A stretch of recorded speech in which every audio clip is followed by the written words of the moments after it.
नमस्कार मेरे प्यारे भाइयों, मेरे परमात्मा के प्यारे जीव हंसों। मैं बंदी छोड़ से यही दुआ करता हूं कि आप सब मेरे भाइयों का विवेक पहले से ज्यादा और ज्यादा से ज्यादा बढ़ता ही जाए और ऐसी कोई दुविधा ना रहे जो आपके मन में 1% भी भ्रम पैदा कर पाए।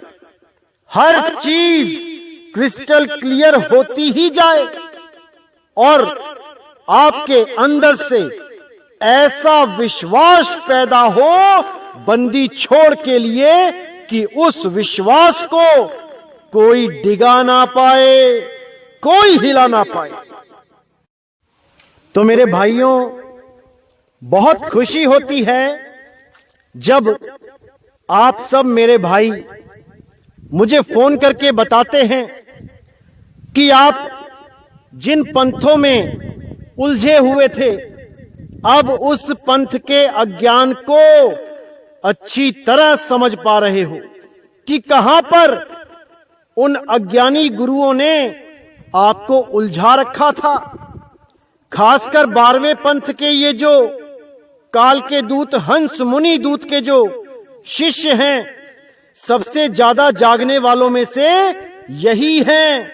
मैं मुबारकबाद देना चाहूंगा उन मेरे सभी प्यारे हंस को, प्यारे जीवों को, जिन्होंने हंस मुनि काल दूत को पहचान लिया है और वहां से अपना पाला छुड़वा लिया है।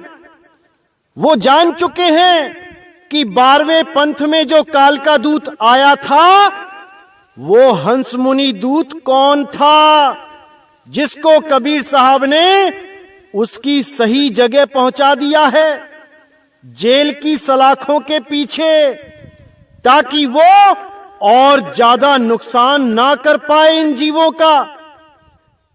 तो मेरे भाइयों, आपके बहुत ऊंचे भाग हैं जो आपने उस हंस मुनि काल दूत को पहचान लिया है और उस हंस मुनि काल के दूत हमारे गुरु के लिए एक वीडियो बनाने वाले हैं जिसमें वो ये साबित करना चाहते हैं कि हमारा पंथ रंभदूत का पंथ है। क्या बोलूं मैं इनकी बुद्धि को, अकल पे ताले लग गए हैं इन सब के। अरे मेरे भाई, रंभदूत बाद में बनाना, पहले हंस मुनि दूत पे बना के दिखाओ।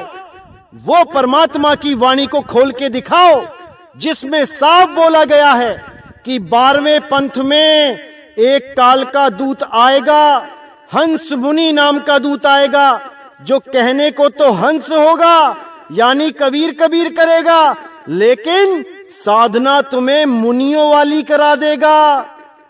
मुनियों वाली जो ऋषि मुनि करते रहे। क्या करते रहे ऋषि मुनि? ओम कलियम हरियम शरियम सोहम सत्यम, यही सब वो करते रहे। ओम सोहम का अजपा जाप जपते रहे। आज भारत देश में 50% से ज्यादा गुरु ओम सोहम का जाप देते हैं। तो क्या सतनाम उनके पास भी है? क्या वो भी सतनाम लेके बैठे हैं?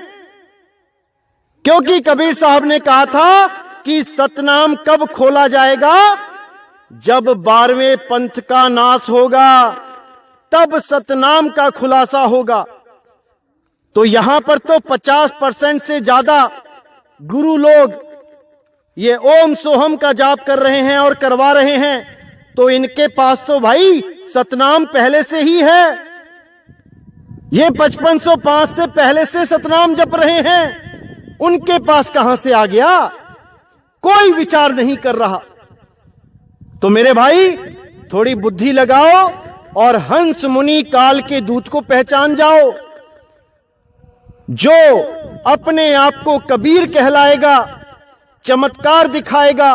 बिल्कुल साफ लिखा है मेरे भाई। मैंने इस पे सत्संग पहले भी किया था और दोबारा इस वाणी को आपके सामने रख रहा हूं।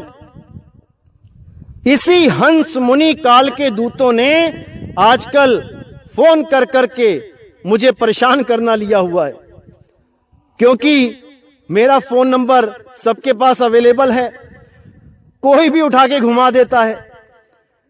तो इसलिए मैं इन लोगों से बोलना चाहूंगा, भाई रंभदूत पे बाद में बना लेना, पहले हंस मुनि का खुलासा तो कर दो, क्योंकि तुम लोग तो खुद 12वें पंथ में ही हो।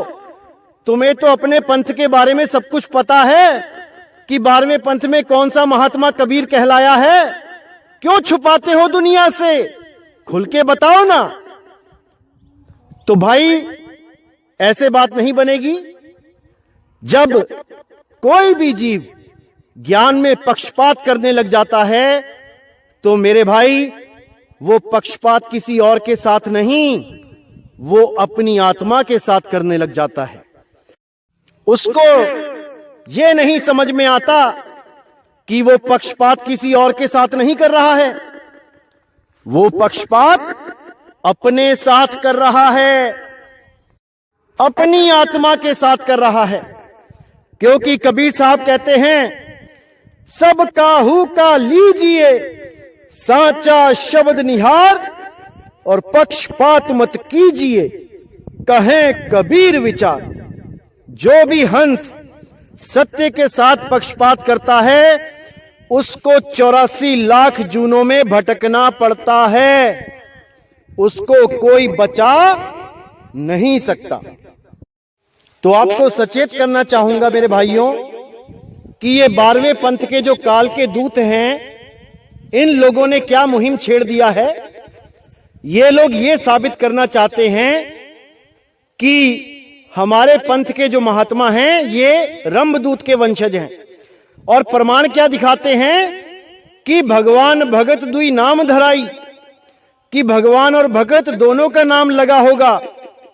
अब यहां पर तो उन्होंने पंथ के बारे में बोला कि पंथ भगवान और भगत नाम से चलेगा, यानी कि जैसे मैंने पहले बताया था कि राधा और स्वामी, राधा है भगत और स्वामी है भगवान। तो इसको ना मानकर ये लोग ये साबित करने में लगे हैं कि हमारे गुरुओं के जो नाम के साथ दास और साहिब लगा होता है, जैसे हमारे गुरु का नाम है वैराग दास, तो हम जब इनकी कोई पुस्तक छपवाते हैं आश्रम की तरफ से तो भगत अपने गुरु के नाम के साथ साहिब लगा देते हैं, जबकि हमारे गुरु साहिब कभी नहीं कहते कि हमारा नाम वैराग दास साहिब है, वो अपने आप को वैराग दास ही कहते हैं। लेकिन भगत जब पुस्तकें छपवाते हैं तो वो गुरु जी के नाम के साथ साहिब भी लगाते हैं। जैसे धर्मदास जो नाम है, जब धर्मदास वंशज जब उनका कोई नाम छापते हैं, कोई फोटो छापते हैं तो वो भी लिखते हैं धर्मदास साहिब। गरीबदास जी वाले जब लिखते हैं तो वो भी लिखते हैं बंदी छोड़ गरीबदास जी महाराज या गरीबदास साहिब। तो केवल इस एक नाम के आधार पे रंभदूत ठहराना किसी को ये मूर्खता नहीं तो और क्या है। अरे हमारे गुरुजी मदन साहिब, आप एक जगह भी मदन दास साहिब नहीं दिखा सकते, क्योंकि आप तो कहते हो कि रंभदूत के वंशज हैं, तो मदन साहिब हमारे प्रथम गुरु हैं। आप मदन साहिब के साथ कहीं भी लिखा दिखा दो कि मदन दास साहिब, कहीं नहीं लिखा जाएगा, क्योंकि कबीर साहब ने उनको साहिब की पदवी दी है, उनको सतनाम का लखाव कराया है, और जिसको सतनाम का लखाव करा दिया जाता है वो स्वयं साहिब ही हो जाता है। इसीलिए कबीर साहब ने मदन गोपाल जी को मदन पति नाम से सुशोभित किया और उनको ये जिम्मेदारी दी कि जैसे एक पति अपनी पत्नी की पूरी रक्षा करता है, इसी प्रकार आप भी जीवों की सारी भ्रमणा को खत्म करके उनको सत्य नाम से जोड़ के उनकी रक्षा करो। इसीलिए उनका नाम मदनपति साहेब रखा गया। तो भाई नाम से कुछ नहीं होता, ज्ञान से ज्ञान की टक्कर होती है, तब समझ में आता है कि अज्ञान क्या है, कौन सा ज्ञान सर्वोपरि है। जब ज्ञान से ज्ञान की टक्कर होती है ये तब समझ में आता है। तो इन हंस मुनि कालदूत के चेलों को मैं सीधा बोलना चाहता हूं कि अगर आप हमारे ज्ञान से टक्कर लेना चाहते हैं, मदन साहिब के पंथ से टक्कर लेना चाहते हैं, तो जो वाणियां मैंने सत्संग में खोली हैं, आप उन्हीं वाणियों पे अपना सत्संग करके दिखाओ। आप उन वाणियों को गलत सिद्ध करके दिखाओ, क्योंकि वो वाणियां मैं घर से लेके नहीं आया। वो वाणियां सारे ग्रंथों में प्रमाणित हैं। एक एक ग्रंथ प्रमाणित है, जिसमें कबीर सागर, बीजक, गुरु ग्रंथ साहब, ऐसे अन्य ग्रंथों की वाणियां शामिल हैं। और आज भी जो मैं जिस वाणी पे सत्संग करने जा रहा हूं, वो भी कबीर शब्दावली प्रमाणित ग्रंथ है। आज के ही सत्संग के ऊपर आप सत्संग करके दिखाओ, तब दुनिया जानेगी कि आपके पास मूल ज्ञान है।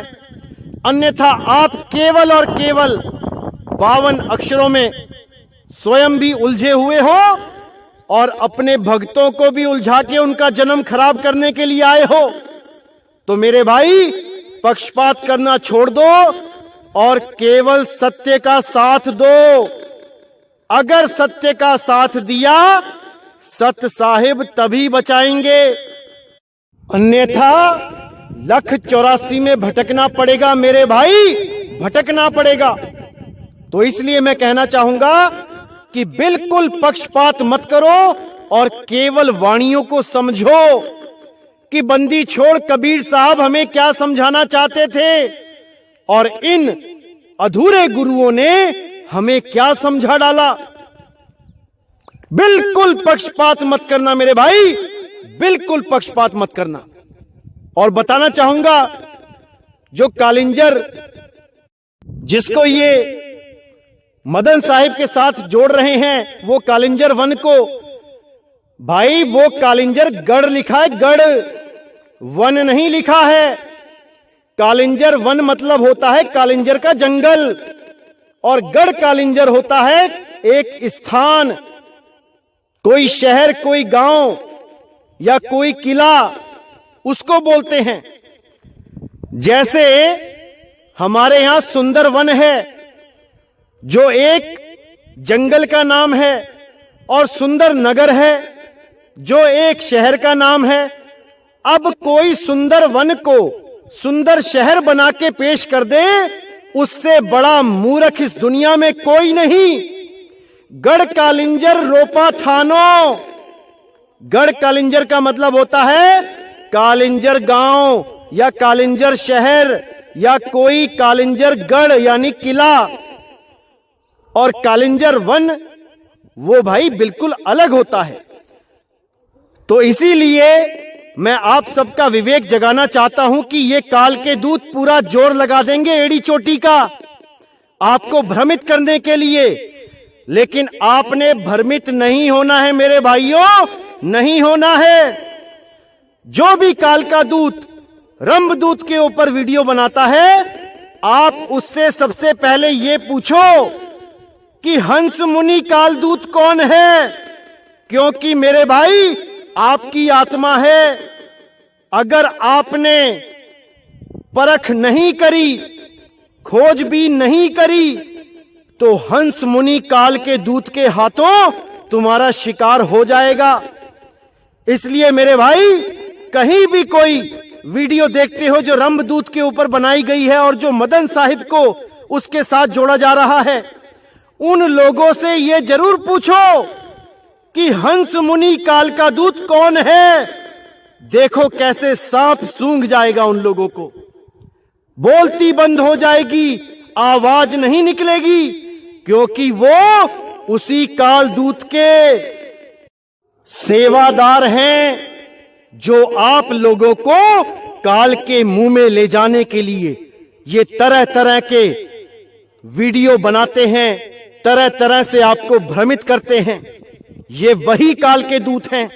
इसलिए मेरे भाई, अगर आपने अपना भला चाहा है, तो आप इनसे जरूर पूछो कि वो 12वें पंथ में हंस मुनि काल का दूत कौन है, उसका नाम बताओ, उसके लक्षण बताओ, जरूर पूछो मेरे भाइयों। तो आज का सत्संग शुरू करते हैं।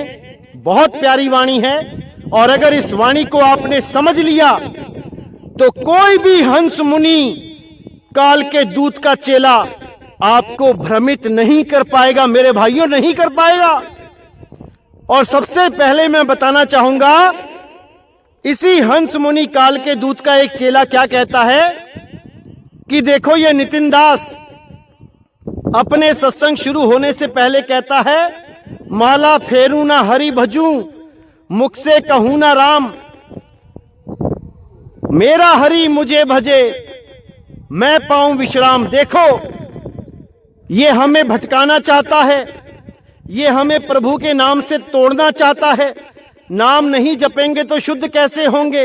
अरे मेरे भाई, ये वाणी नितिन दास की नहीं है, ये वाणी सतगुरु बंदी छोड़ कबीर साहिब की है और ये मूल वाणी है, मूल। इस वाणी को समझना तुम जैसों के बस की बात नहीं है मेरे भाई।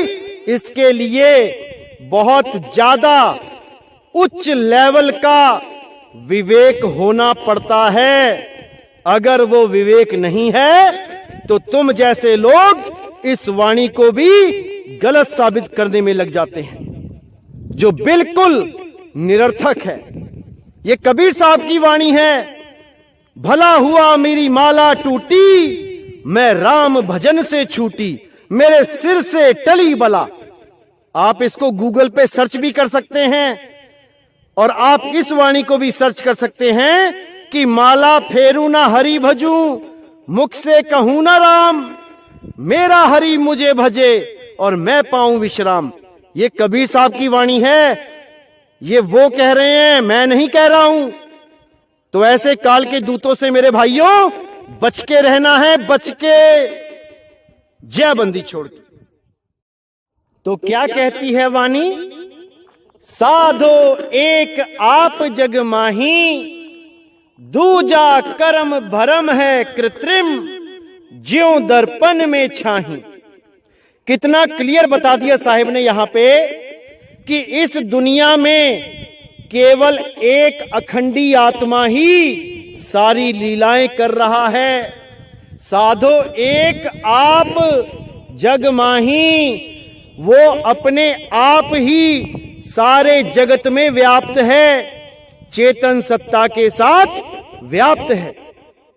सारी लीलाएं वही कर रहा है, वही अखंडी राम घट घट में बोल रहा है, वही राजा वही प्रजा बन के बैठा है, वही वैद्य वही रोगी होके बैठा है, वही गुरु वही चेला होके बैठा है, वही आत्म राम सारे जगत में घट घट में व्याप्त है।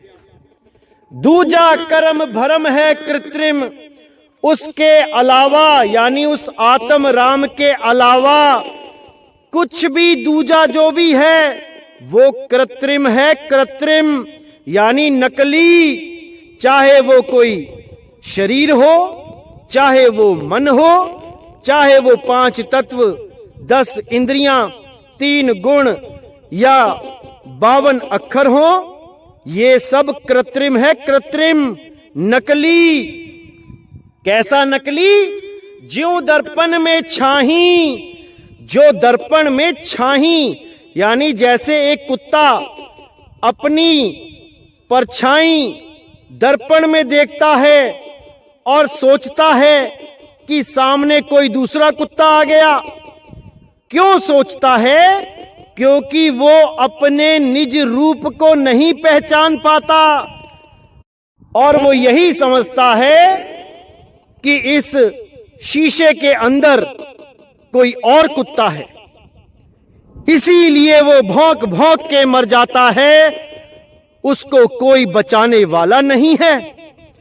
इसी प्रकार ये सूरत अपने मूल शब्द को ना पहचानने के कारण, अपने निज नाम को ना पहचानने के कारण कभी शरीरों में उलझ जाती है, कभी मंत्रों में उलझ जाती है, कभी तंत्रों में उलझ जाती है, कभी 5 तत्व 3 गुण 25 प्रकृति मन माया इसमें उलझ जाती है।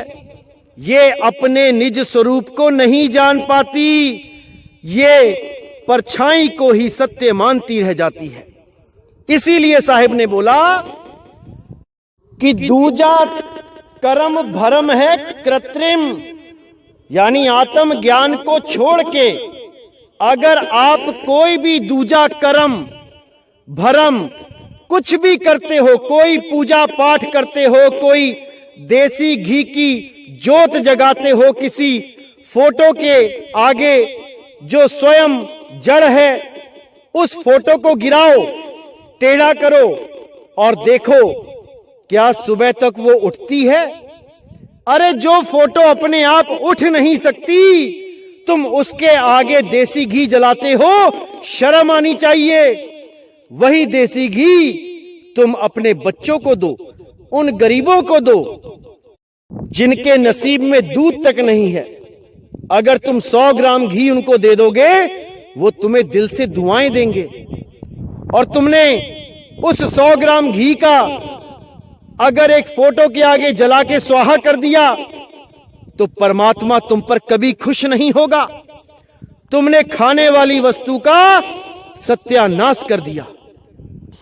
हां, अगर आपका गुरु आपके सामने आ जाता है जीवित, या आपका कोई भगवान जिसकी आप पूजा करते हो वो आ जाता है सामने जीवित, तो उस जीवित को आप जरूर पूजो, उस पे फूल माला भी चढ़ाओ, उसके गले में फूल माला भी डालो, उसकी आरती भी करो, उसके चरण धो के चरणामृत भी लो, कुछ भी करो, लेकिन जीवित की, क्योंकि उसमें अखंडी राम, वो आत्म राम साक्षात प्रकट है।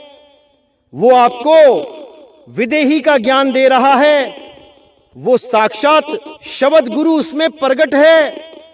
तभी तो वो अपने स्वरूप की तरह आपको आपका स्वरूप लखा रहा है।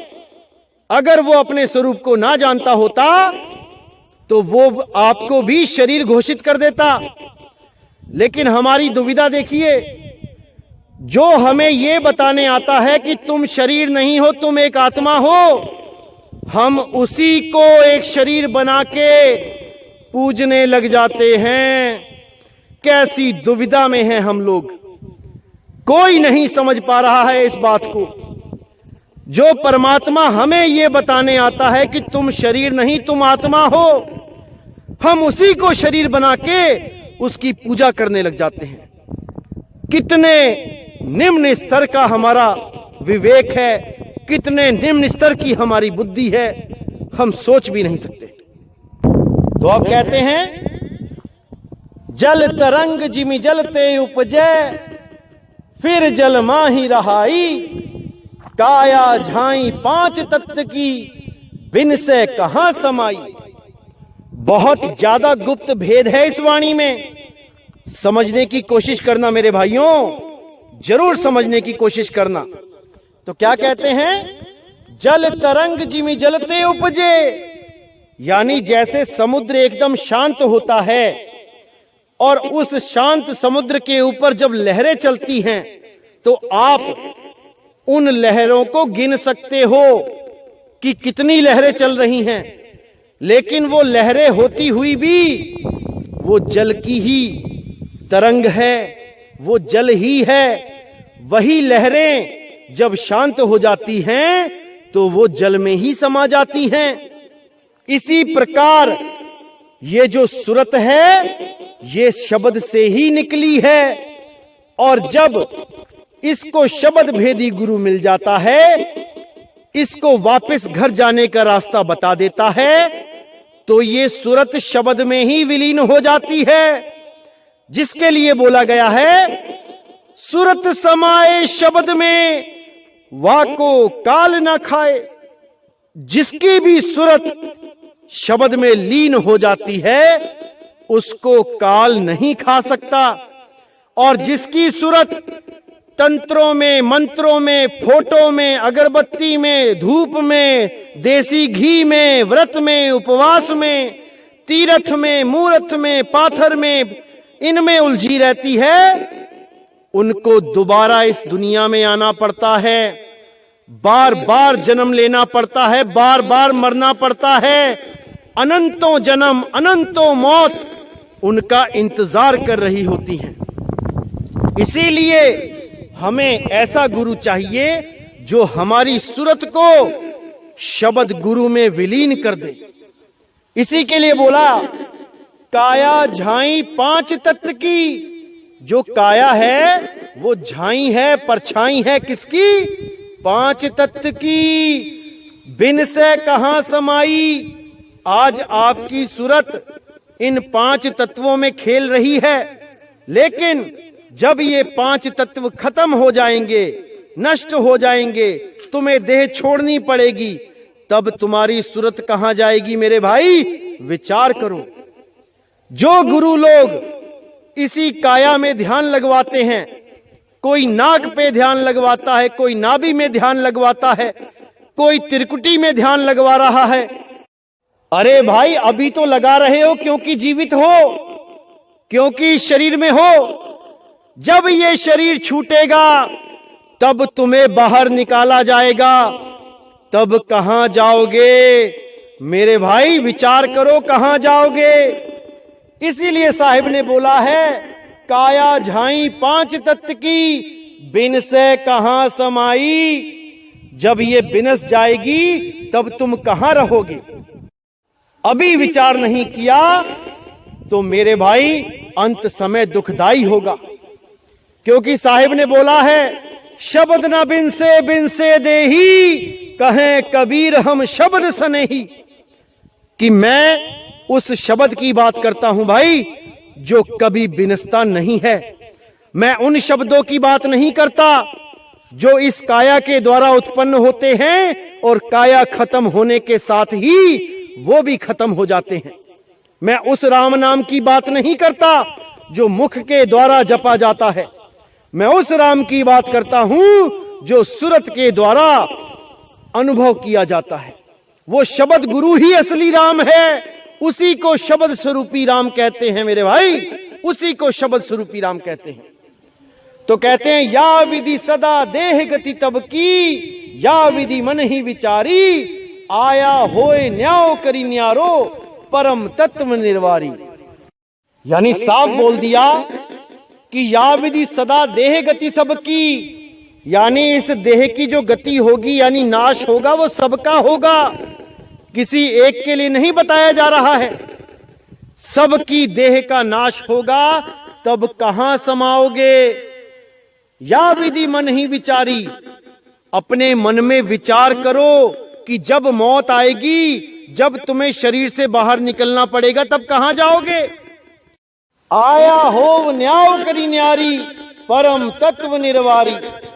यानी इस देह में रहते हुए तुम अपनी सूरत का न्याय करो। उस न्यारी जगह के बारे में देखो, जानो, जहां पर तुम रह सकते हो बिना देह के। उस विदेह अवस्था में रह सकते हो। कैसे रह सकते हो?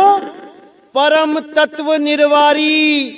उस परम तत्व का निवेड़ा कर लो मेरे भाई, निवेड़ा कर लो। क्या है परम तत्व? जिसका कभी नाश नहीं होता, जिसके लिए साहिब ने बोला नाम ये नामी सदा सत्य है, दूजा तत्व न कोई, कहें कबीर सुनो भाई साधो, भटक मरो मत कोई। तो साहिब ने साफ बोला कि नाम अनाम है, वही परम तत्व है, वही शब्द गुरु है, वही बंदी छोड़ है। उसी को जानना है। उसी नाम अनाम को सत्य नाम कहते हैं। सत्य नाम, जिसको सत्य नाम वाहे गुरु भी बोला जाता है। सतनाम ओम सोहम नहीं है मेरे भाई, नहीं है। ओम सोहम तो काल के नाम है, अक्षर पुरुष के नाम है, जिसके लिए गरीबदास जी ने बोला था ओम सोहम में है ध्रुव पर लादा, ओम सोहम वाद विवादा। उन्होंने ये नहीं बोला कि ओम सोहम सतनाम है, उन्होंने बोला ओम सोहम वाद विवादा। यानी कि कोरी बकवास है, वाद विवाद है। समझ जाओ मेरे भाइयों, इसको समझ जाओ। अब कहते हैं सहजे रहे समाये सहज में, ना कहूं आए ना जावे, धरे ना ध्यान करे नहीं जप तप, राम रहीम न गावे। कितना क्लियर किया है साहिब ने। आप 1% भी अगर बुद्धि रखते हो तो आप इसको बड़े आराम से समझ सकते हो। क्या कहते हैं? सहजे रहे समाये सहज में, यानी उस सहज योग में रहो, उसमें समाये रहो। किसमें? सुरती को शब्द में लगाए रहो, दुनिया भर के काम करते रहो, लेकिन अपनी सूरत को उस शब्द से अलग मत होने दो। उस शब्द में 8 पहर अपनी सूरत को लगा के रखो मेरे भाई, पता नहीं काल का दाव कब लग जाए।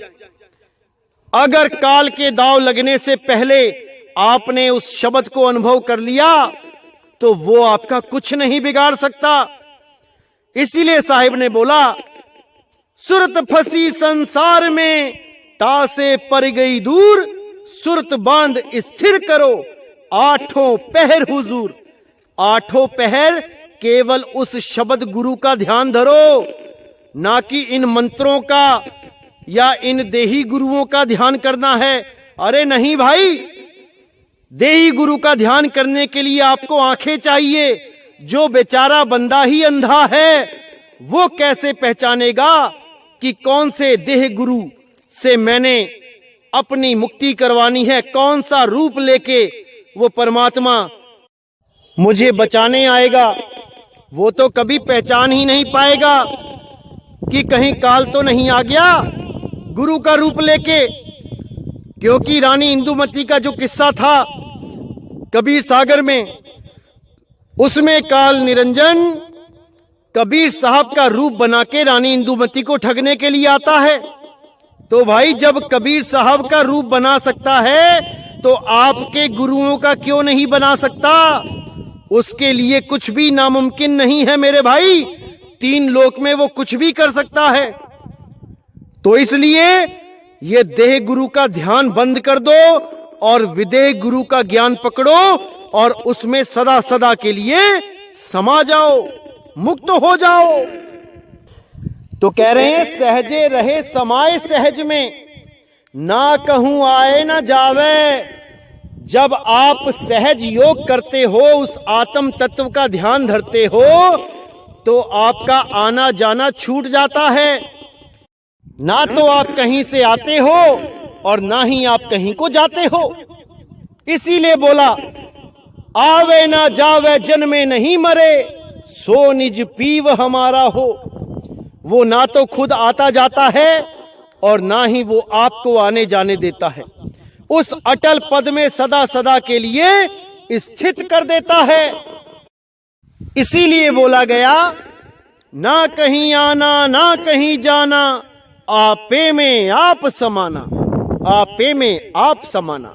यानी अपनी सूरत को अपने में ही समेट लो तो आप इस दृश्य रूपी संसार से सदा सदा के लिए मुक्त हो जाएंगे, हमेशा हमेशा के लिए मुक्त हो जाएंगे।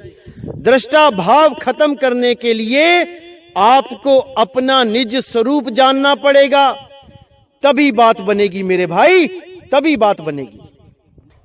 अगर आपने निज स्वरूप जान लिया तो समझ लो आपकी अवस्था वैसी ही हो जाएगी जैसे एक कुत्ता अपनी परछाई को देख के नहीं भौंकता है, वो कभी नहीं मरता।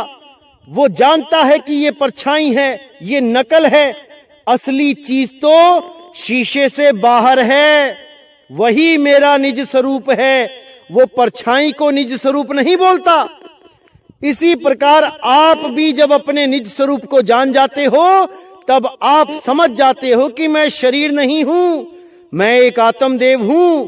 और गीता में भी साफ बोला गया कि आत्मा को कोई काट नहीं सकता, कोई जला नहीं सकता, कोई सुखा नहीं सकता, कोई भिगा नहीं सकता। आप सदा सदा के लिए आत्मदेव हो जाते हो। अब आपको किसी प्रकार की कोई चिंता नहीं रहती। इसीलिए बोला गया कि आत्मज्ञान बिना नर भटके, कभी मथुरा कभी काशी, जल में मीन प्यासी, मोहे देखत आवे हांसी, मोहे देखत आवे हांसी। तो आगे कहते हैं, धरे ना ध्यान करे नहीं जप तप, राम रहीम ना गावे। यानी धरे ना ध्यान, कहां पे नहीं ध्यान धरना है? इस देह में, क्योंकि जितने भी योगी हुए हैं ये सब के सब इसी देह में ध्यान धरते हुए मारे गए, जन्म बर्बाद करके चले गए। इस काया में ध्यान नहीं धरना है, केवल शब्द में सुरत संभालनी है, शब्द का सिमरण करना है, शब्द को याद करना है, ना कि कोई जाप करना है। तो यहां साफ बोल दिया, धरे ना ध्यान करे नहीं जप तप, कि कोई भी जप और तप नहीं करना है, कोई जाप नहीं करना है। कोई कहे कि ओम कलियम हरियम शरियम करो, मत करो। कोई कहे कि श्वासों में अजपा जाप ओम सोहम करो, मत करो। कोई कहे कि ओम सोहम सत कबीर रटो, मत रटो। ये सब छोड़ दो मेरे भाई, केवल और केवल सार शब्द को ग्रहण करो। सार शब्द ही मुक्ति का दाता है। इसीलिए साहिब ने बोला है, तंत्र मंत्र सब झूठ है, इनमें ना उलझे कोई, सारे नाम जाने बिना कागा हंस ना होए, कागा हंस ना होए। कि ये जितने भी मंत्र इंसानों के द्वारा बनाए गए हैं, इन सबको त्याग दो, और जो स्वयं से ही प्रकाशित है, जो सदा सदा अटल अविनाशी है, उस नाम का सिमरण करो, जिसको सत्य नाम बोला जाता है। एको सत्य नाम कर्ता पुरुष, वो सतनाम ही कर्ता पुरुष है। आप कबीर साहब की फोटो कहीं भी देखोगे पुराने ग्रंथों में, उनकी फोटो के साथ सत्य नाम लिखा होता है। वो उनका गुप्त नाम है, वो सत्य नाम एक कोड है। उस कोड को खोलना सबके बस की बात नहीं है मेरे भाई, इन काल दूतों के बस की बात नहीं है। ये सतनाम को भी खोलेंगे तो काल का ही नाम बता के खोलेंगे कि सतनाम में ओम और सोहम आता है, काल का अक्षर पुरुष का नाम आता है। इनकी बुद्धि पे जो पत्थर पड़े हैं, मैं क्या बोलूं। तो मेरे भाई, सतनाम क्या है, इसको अच्छी तरह समझ लो। सत्य नाम है सार, बूझो संत विवेक करी, उतरो भव जल पार, सतगुरु का उपदेश यही कि सतनाम ही सार है, और बाकी जितने नाम हैं वो असार हैं, असार। उनको त्याग दो। सतगुरु ऐसा चाहिए जैसे सूप सुहाए, सार सार तो गही रहे, थोथा दे उड़ाए। सार सार गही रहे मतलब सत्य नाम को गही रहे, क्योंकि सत्य नाम है सार, सत्य नाम है सार। इसीलिए बोला गया, सत्य नाम को सिमर के तर गए पतित अनेक, ते ही कारण नहीं छोड़िए सत्य नाम की टेक। उस परमात्मा सतगुरु बंदी छोड़ सत्य नाम की टेक मत छोड़ना। ये कोई काल का नाम नहीं है, ओम सोहम नहीं है जो उसकी टेक लगानी है, उस काल निरंजन की। मेरे भाई, सत्य नाम है सार। ये कबीर सागर का पहली लाइन है, पहली लाइन। और ये अज्ञानी जीव पहली लाइन ही नहीं समझ पाए कि क्या कहती है, और बन बैठे ज्ञानी। परमात्मा ही बचाए ऐसे काल के दूतों से। तो मेरे भाइयों, अच्छी तरह समझना है जो बताया जा रहा है। आगे क्या कहते हैं, धरे ना ध्यान करे नहीं जप तप, राम रहीम ना गावे। यानी मुख से कोई भी राम रहीम का कुछ भी नहीं बोलना है। माला फेरू ना हरि भजू, मुख से कहूं ना राम। ये बात यहीं सिद्ध हो जाती है कि राम रहीम न गावे वो गाने की चीज नहीं है। अरे तुम सारी उम्र मीठा मीठा मीठा गाते रहो, तुम्हारा मुंह मीठा नहीं होगा। मीठा खाने की चीज है, गाने की चीज नहीं है। इसी प्रकार रहीम भी खाने की चीज है, गाने की चीज नहीं है। सत्य नाम है भोग तुम्हारे, वो सत्य नाम भोग है जिसको बोला गया है शबद धुनन की खीर। उस शबद धुन की खीर है वो जिसको खाने से तृप्ति मिलेगी, तुम तृप्त हो जाओगे, ना कि गाने से कि राम राम राम राम, अल्लाह अल्लाह अल्लाह, वाहिगुरु वाहिगुरु वाहिगुरु। अरे भाई इससे कुछ नहीं होने वाला। केवल और केवल तुम्हें ज्योत के दर्शन हो जाएंगे, शरीर में प्रकाश भर जाएगा, तुम्हारा शरीर सुन्न होने लग जाएगा। इससे ज्यादा और कुछ नहीं होगा। जन्म बर्बाद कर लोगे मेरे भाइयों, जन्म बर्बाद कर लोगे। इसलिए अभी समय है, जाग जाओ मेरे भाइयों, जाग जाओ। अब आगे कहते हैं, तीरथ व्रत सकल परित्यागे, सुन्न डोर नहीं लावे, यह धोखा जब समझ परे तब पूजे काहि पुजावे। देखो कितना क्लियर कर दिया है साहिब ने कि तीरथ व्रत सकल परित्यागे। ये जितने भी तीरथ हैं, व्रत हैं, कई कबीर पंथी भी मैंने देखा कि कहते हैं एकादशी का व्रत रखना बहुत जरूरी है। मैंने कहा क्यों? कहते कबीर सागर में लिखा है। मैंने कहा भाई वो इसलिए लिखा है कि काल दूत इस व्रत को करवाने लग जाएं ताकि वो समय आने पर पकड़े जाएंगे। क्योंकि कबीर सागर में दो तरह का ज्ञान लिखा गया है भाई। एक ज्ञान लिखा गया है काल दूतों के लिए और एक ज्ञान लिखा हुआ है उस 13वें पंथ के प्रवर्तक के लिए, उस 13वें पंथ के प्रचारक के लिए, जो वो नीर और शीर का निबेड़ा कर सके। ये काल के दूत जितना भी उसमें कबीर सागर में जो पाखंड यानी कर्मकांड लिखा है, ये सब वही पकड़ के बैठ जाते हैं कि देखो नारियल आरती लिखी है, चौका लिखा है, पान लिखा है, पान खिलाएंगे आपको मीठा वाला, और कहेंगे एकादशी का व्रत लिखा है। देखो अरे बहुत कुछ लिखा है। ये इसीलिए लिखा गया था ताकि ये काल के दूत इसको सुना सुना के लोगों को भ्रमित करेंगे, और जब असली ज्ञान सामने खुलेगा तो ये सब के सब पकड़े जाएंगे। तो कहते हैं तीरथ व्रत सकल परित्यागे, सुन्न डोर नहीं लावे। जो सुन्न की एक धुन हो रही है उस पे ध्यान ना धरे, सुन्न में ना जाए, सुन्न समाधि को त्याग दे। यह धोखा जब समझ परे तब पूजे काहि पुजावे। जब ये इतना सारा धोखा, कौन सा धोखा? ये जप, ये तप, ये राम रहीम, ये तीरथ व्रत, ये सब धोखा है भाई, धोखा। तो साहिब कहते हैं जब इस धोखे को तुम जान जाओगे, जब मूल ज्ञान प्रकट होगा, तब आप इस धोखे को पहचान जाओगे। तब आपको समझ में आएगा कि पूजे काहि पुजावे, कि किसकी पूजा करनी है और किससे पूजा करवानी है।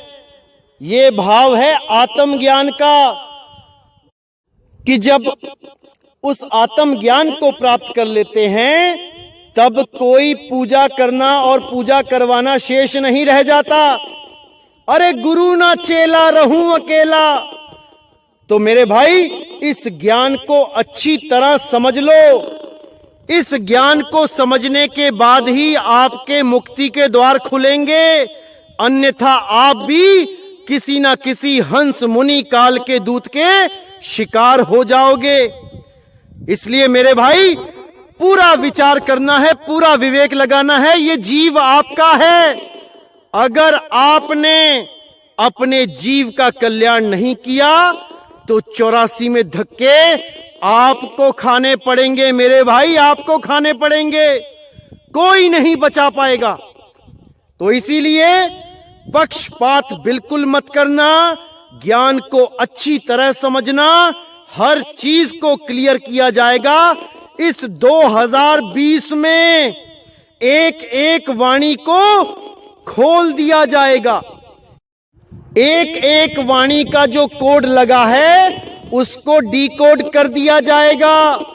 हर चीज क्लियर कर दी जाएगी। बस आपने पक्षपात नहीं करना है मेरे भाइयों, नहीं करना है। अगर आपने पक्षपात नहीं किया तो समझ जाना कि परमात्मा आप पर दयाल हो जाएगा, क्योंकि परमात्मा कभी नहीं चाहता कि कोई भी जीव सत्य के साथ पक्षपात करे और दोबारा इसी जन्म मरण में 84 में धक्के खाने के लिए आ जाए। इसीलिए साहिब समझाते हुए क्या कह रहे हैं आगे, जोग जुगत ते भरम न छूटे, जब लगे आप न सूझे, कहे कबीर सोई सतगुरु पूरा, जो कोई समझे बूझे। अब कितना क्लियर कर दिया साहिब ने कि जोग जुगत ते भरम न छूटे। ये हठ योग, ये प्राण योग, ये राज योग, इन योग से ये भरम नहीं छूटने वाला मेरे भाई, नहीं छूटने वाला। जब लगे आप न सूझे, जब तक तुम्हें अपना ज्ञान नहीं होता कि तुम क्या हो, कौन हो, जब तक कोई भरम छूटने वाला नहीं है। कहे कबीर सोई सतगुरु पूरा, जो कोई समझे बूझे। कि हे जीव, सतगुरु वही पूरा है जो इस पद को समझ जाए, बूझ ले। कौन पूरा है सतगुरु? सोई गुरु पूरा कहावे, जो 2 अक्षर का भेद बतावे। एक छुड़ावे एक लखावे, तब प्राणी निज घर को जावे। कि ऐसा गुरु ढूंढ ले मेरे भाई जो तुम्हें 2 अक्षर का भेद बता दे, उसमें से नकली अक्षर को छुड़वा दे, उस कृत्रिम नामों को छुड़वा दे और सत्य नाम का लखाव करवा दे। जिसके लिए गुरु ग्रंथ साहब में साफ बोला है, कृत्रिम नाम कथे तेरे जीहिबा, सत्य नाम तेरा परापुर बला। कि जितने भी नाम मुंह से बोले जाने वाले हैं, ये सब भाषाओं के गुलाम हैं, ये भाषाओं के नाम हैं, ये इंसान के द्वारा बनाए गए कृत्रिम नाम हैं, नकली नाम हैं। इन नामों से परमात्मा नहीं मिलेगा मेरे भाई, नहीं मिलेगा। किस नाम से मिलेगा? सत्य नाम से मिलेगा। सत्य नाम तेरा परा पुरबला। पुरबला यानी कि प्राचीन से भी प्राचीन, पहले से भी पहले, जिसके लिए बोला गया आद सच जुगाद सच है भी सच, नानक होसी भी सच। वो सदा सदा सच है, सदा सदा सलामत है। तो मेरे भाइयों, आज के सत्संग से आपको बिल्कुल क्लियर हो जाना चाहिए कि माला फेरू ना हरि भजू, मुख से कहूं ना राम, और मेरा हरि मुझे भजे तब पाऊं विश्राम। तो मेरे भाइयों, अच्छी तरह समझ जाओ इस वाणी को, अच्छी तरह समझ जाओ इस मूल ज्ञान को। यही ज्ञान पूरे ब्रह्मांड में सारे इंसानों के लिए, हर धर्म के लिए, हर प्रकार के जीवों के लिए कल्याणकारी है। चाहे वो अमेरिका का हो, चाहे वो ताइवान का हो, जापान का हो, चाइना का हो, रूस का हो, कहीं का भी हो, शब्दों का भेद नहीं होगा, क्योंकि शब्द ही नहीं है, ये 52 अक्षर ही नहीं है भाई। शब्द गुरु सबका एक है, वो परमात्मा सबका एक है, वो इन भाषाओं के अधीन नहीं है कि मैं हिंदी के नाम जपूंगा तो परमात्मा खुश होगा, मैं पंजाबी के नाम जपूंगा तो परमात्मा खुश होगा, ऐसा कुछ नहीं है भाई। परमात्मा तुम्हारे भाव का भूखा है। तुम्हारी सूरत जब उसको याद करेगी, वो तुम्हारी भाषा सुने बिना तुम्हें बचाने आएगा। जैसे उस हाथी ने याद किया जिसका पैर पकड़ लिया था मगरमच्छ ने, कौन सी भाषा में उसने याद किया होगा? तो भाई भगवान को आना पड़ा उसे बचाने। इसी प्रकार जब कोई जानवर किसी गड्ढे में गिर जाता है तो क्या वो पुकार नहीं करता? तो क्या वो फरियाद नहीं करता? अरे उसको तो कोई भाषा नहीं पता, फिर कैसे भगवान उसकी सुन लेता है? क्योंकि हम जीव अपनी छोटी बुद्धि के कारण भगवान को, परमात्मा को भी अक्षरों में बांध लेते हैं कि मैं राम राम नहीं जपूंगा तो वो खुश नहीं होगा क्योंकि उसका नाम राम है। मैं कबीर कबीर नहीं करूंगा तो वो खुश नहीं होगा क्योंकि उसका नाम कबीर है। अरे नहीं मेरे भाई, ये सारे नाम इंसानों ने दिए हैं, ये सारे नाम इंसानों की उपज है, परमात्मा का कोई नाम नहीं है। गुरु गोविंद सिंह ने 1000 नाम लिखने के बाद उसको अनामी बोल दिया कि उसका कोई नाम नहीं है। तुम 1000 छोड़ो, करोड़ों नाम लिख दो। इसीलिए साहिब ने कहा, कोटि नाम संसार में इनसे मुक्ति ना होए, और गुप्त नाम सतपुरुष का बूझे बिरला कोई। कि तुम ये 5, 7, 10 नाम छोड़ो, करोड़ों नाम जप लो, करोड़ों, तब भी तुम उसको खुश नहीं कर पाओगे, क्योंकि वो केवल और केवल निशब्द के द्वारा प्राप्त किया जाता है। वो निशब्द, नितत्व, अखंड नाम, अबोल नाम, अचल नाम जब तक आपको नहीं मिलता तब तक आप उस परमात्मा को प्राप्त नहीं कर सकते। चाहे कितने ही नाम जप लो, कितने ही जन्म बर्बाद कर लो, वो नहीं मिलेगा। तो मेरे भाई अच्छी तरह विचार करो कि क्या करना है, क्योंकि एक जन्म मिला है, आपको बार बार नहीं मिलेगा। पूरा विवेक लगा दो, पूरा, कि क्या समझाया जा रहा है। अगर नहीं भी समझ आता तो आप बार बार इसको सुने ताकि आपको हर चीज क्लियर होती चली जाए। तो मेरे भाइयों, अगला सत्संग बहुत जल्दी आएगा और आपसे मैं फिर कहना चाहता हूं कि जो भी रंभदूत की आप कहीं भी वीडियो देखें, आप कमेंट में जरूर लिखें कि हंस मुनि के बारे में बताओ। देखना ये कैसे बगले झांकेंगे, कैसे मुंह छुपाते फिरेंगे। तो इसी के साथ दोस्तों मुझे विदा करो। जय गुरु बंदी छोड़ वैराग साहिब, जय गुरु बंदी छोड़ साधु शरण साहिब, जय गुरु बंदी छोड़ बाबा नानक साहिब, मेरे गुरु अमरदास जी, मेरे रविदास जी महाराज, मेरे धर्मदास जी महाराज, मेरे पलटू जी, मेरे संत भीखा जी। जय जय सतगुरु बंदी छोड़ सतगुरु सत्य कबीर साहिब की सदा ही जय हो, सदा ही जय हो मेरे मालिक की साहिब बंदगी सतनाम। और बहुत से मेरे भाई मुझे फोन और मैसेज करते हैं ये पूछने के लिए कि कौन सी कबीर साहब की कौन सी पुस्तक, कौन सा ग्रंथ पढ़ा जाए, कहां मिलेगा। क्योंकि कई शहरों में कबीर सागर, कबीर मंसूर आदि ग्रंथ नहीं मिल पाते हैं। तो उन लोगों को ध्यान में रखते हुए मैंने किसी भगत भाई से बात करी थी जो काफी अच्छी पकड़ रखता है धार्मिक ग्रंथों में। तो वो आप लोग को ये ग्रंथ प्रोवाइड कर सकता है। आप लोग उसका नंबर लिख लें या व्हाट्सएप पे भी उसको आप कांटेक्ट कर सकते हैं। उस भाई का नंबर है, ये व्हाट्सएप नंबर है, आप व्हाट्सएप कर सकते हैं उनको 8630882431